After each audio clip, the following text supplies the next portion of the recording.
Thank you, Mr. Marco, our facilitator, my fellow panelists,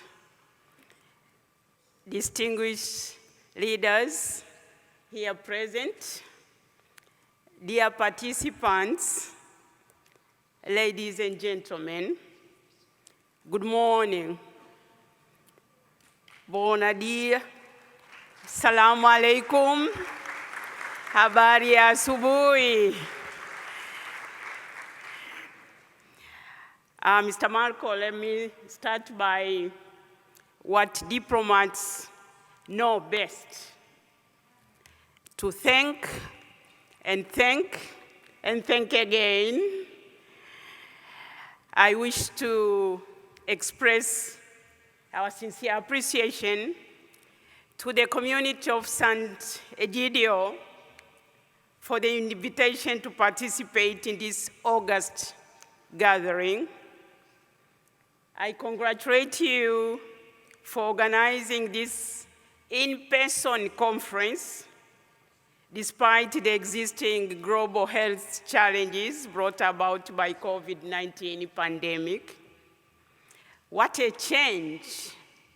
It is so refreshing to meet in person. And as yesterday, as the Cardinal of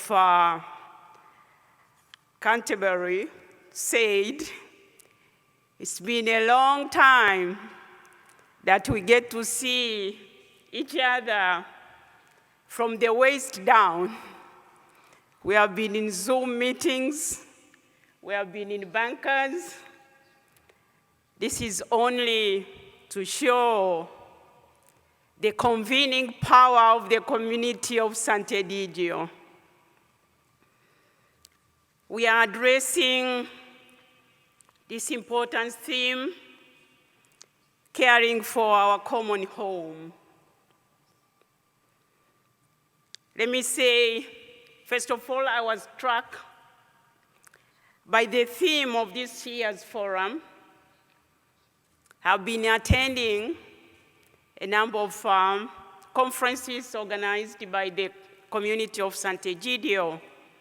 But let me say, this year I'm struck by the theme that focuses on the peoples as brothers, that focuses on future health, that focuses on religions and culture in dialogue. I want to emphasize the importance of dialogue, which resonates well with the current situation we are in, which has been well explained by my colleague who spoke before me.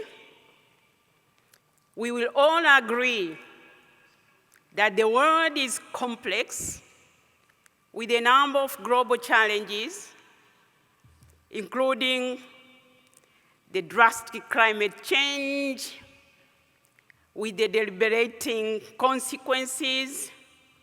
Of course, we spoke so much about the COVID-19 pandemic, but also let's address also the security challenges and the rising inequalities in our societies. Mr. Facilitator spoke of the Africa.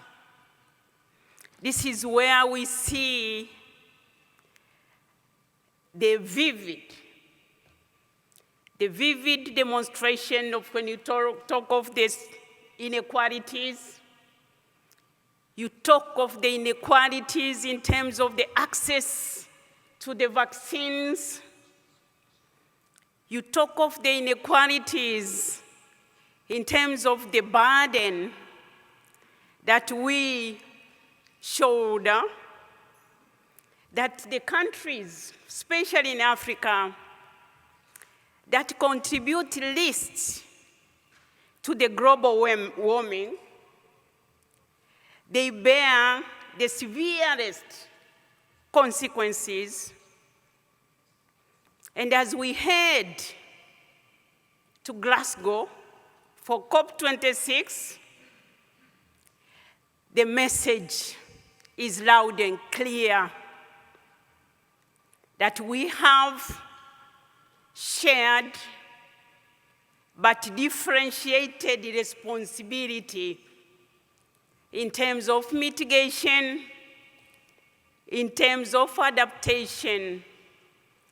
But then we are going to Glasgow, hoping that the commitment that the developed countries, the major powers, committed to 100 billion US dollars would be delivered to help our countries be able to tackle the issues that are well known. We have made a lot of sacrifices. If I talk for Tanzania, the little resources we have played our part in terms of putting in place important programs for mitigation and adaptation. But then we need the international community to deliver on its commitment. The current context, Mr. Facilitator, requires all of us to stand in solidarity with one another as brothers and sisters and join global efforts in making the world a better place to live.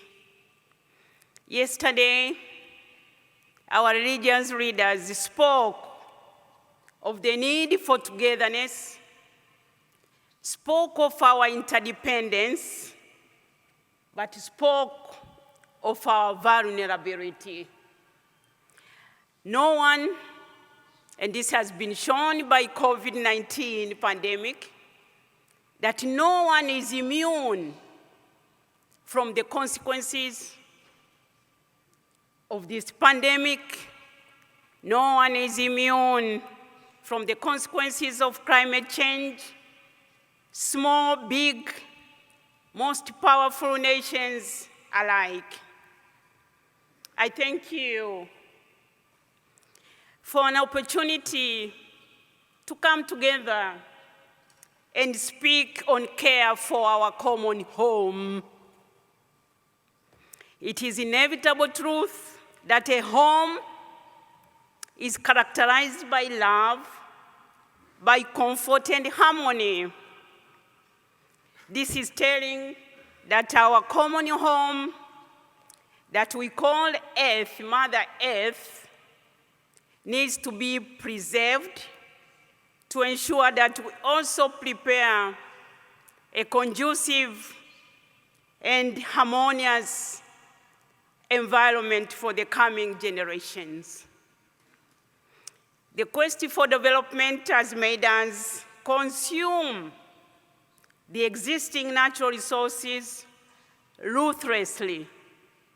And as a result, our environment has been highly affected. Of course, we have seen the extreme weather changes. We have seen the increased air pollution. You can't even see the sky. You can't see the clouds. You see the clouds as you get in this conference hall, pretending we are in the clouds. Mr. Facilitator, let me say, the need for peace has always remained constant. Efforts to preserve peace are not only notable at the bilateral settings, but also on multilateral spheres.